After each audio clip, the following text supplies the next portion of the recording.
11월 5일 금요일 새벽기도 시작합니다. 오늘 함께 묵상하실 말씀은 야고보서 3장 1절에서 5절 상반절까지입니다. 내 형제들아, 너희는 선생된 우리가 더욱 큰 심판을 받을 줄 알고 선생이 많이 되지 말라. 우리가 다 실수가 많으니 만일 말에 실수가 없는 자라면 곧 온전한 사람이라. 능히 온 몸도 굴레 씌우리라. 우리가 말들의 입에 재갈 물리는 것은 우리에게 순종하게 하려고 그 온 몸을 제어하는 것이라. 또 배를 보라.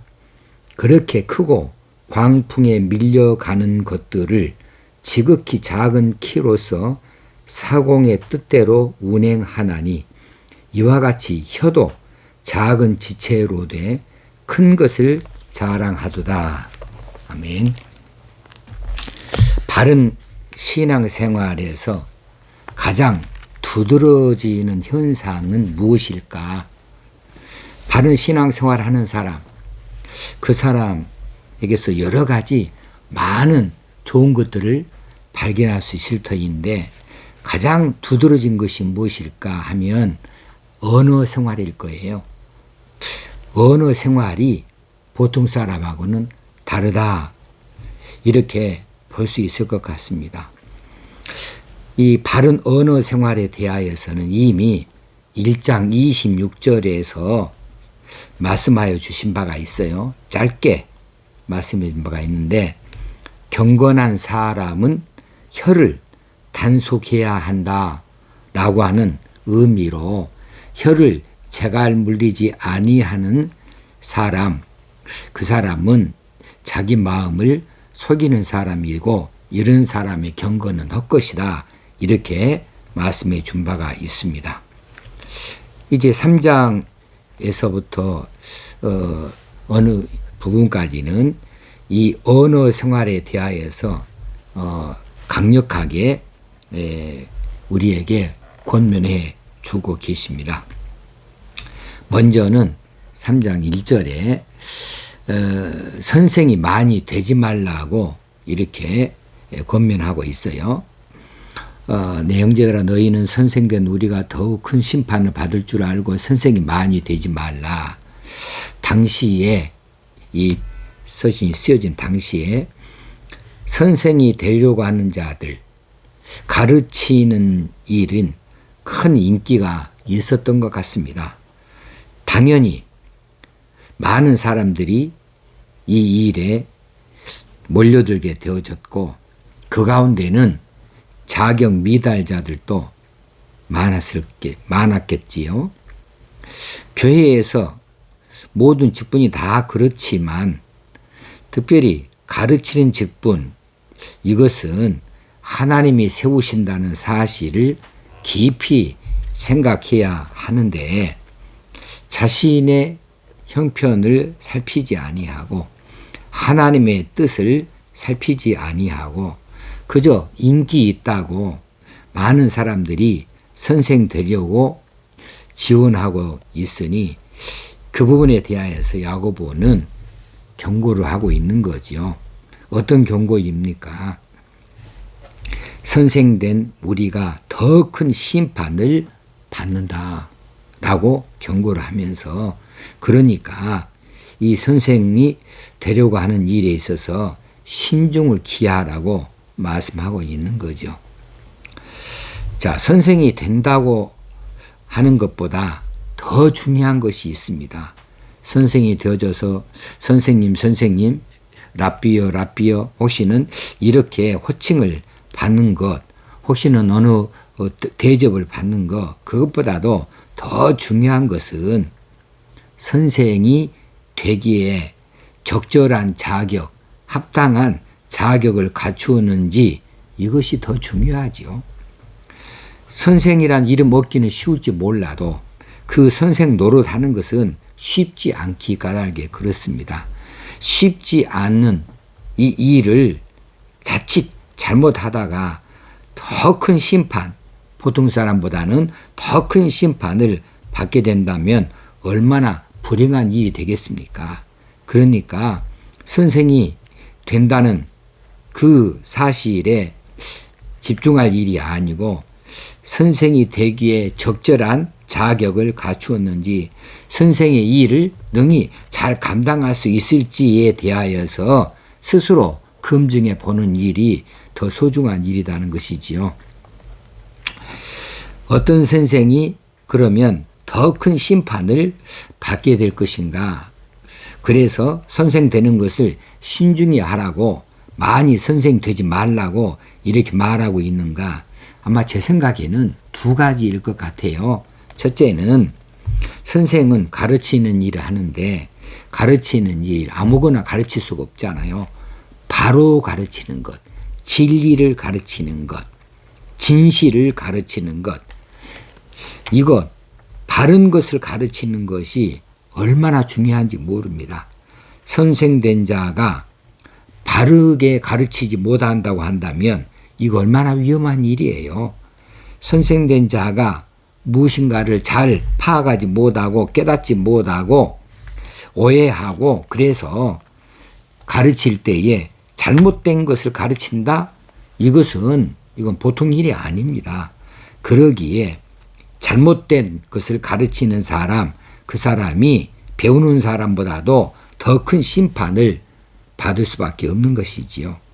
두 번째는 바로 가르친다 하더라도 자신이 그 가르침대로 행하지 않는다고 한다면 말로만 그렇게 하고 자기는 그 가르친 것대로 따라하지 아니하고 한다면 스스로 속이는 자가 되기 때문에 그렇습니다.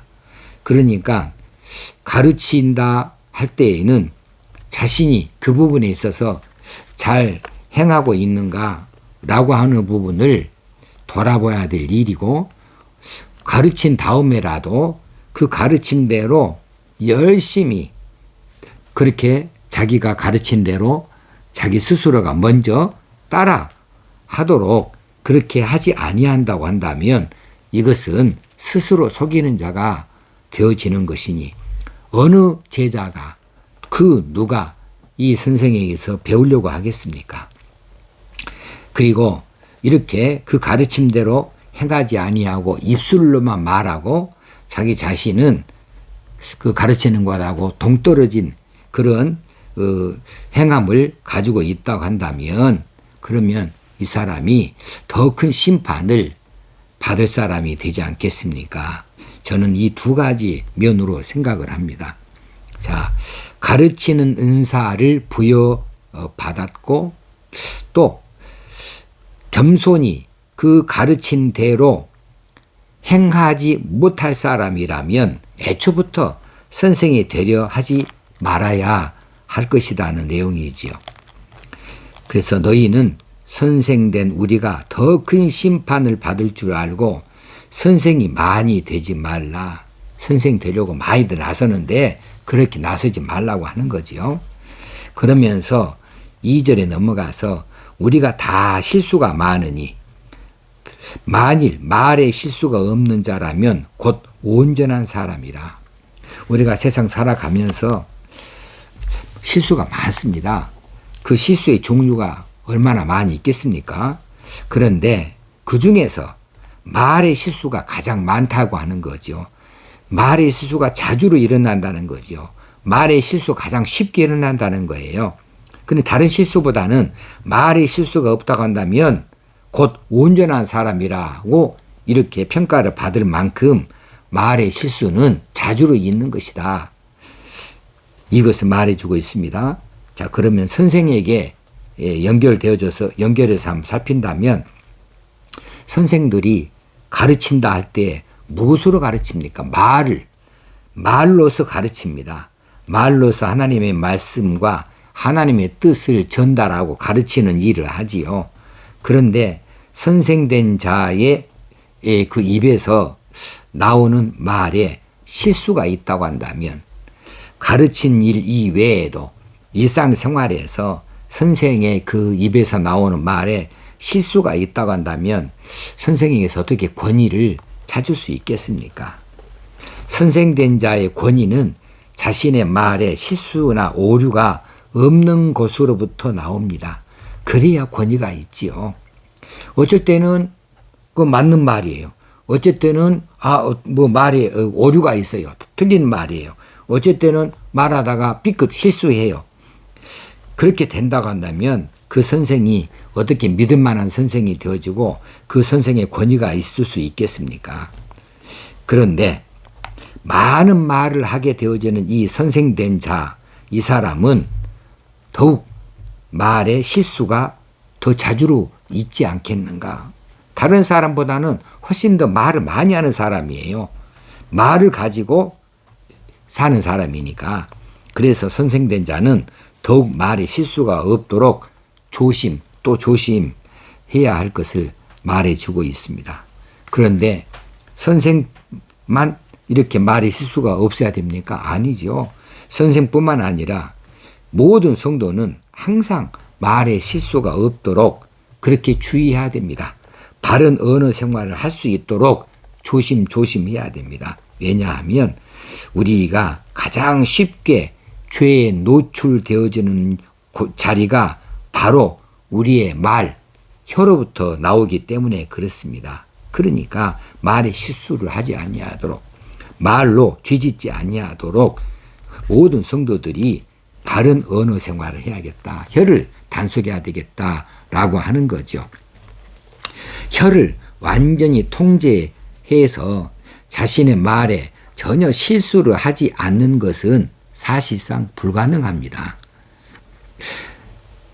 그래서 만약 말에 실수가 없는 자라면 곧 온전한 사람이라고 이렇게 치켜 세우는 거죠. 여기서 온전한 사람이라고 하는 것은 완전히 죄가 없다 이런 뜻이 아니고 성숙한 믿음의 사람이라고 하는 의미이죠. 말에 실수가 없는 자, 그 정도라면 참 성숙한 믿음이지.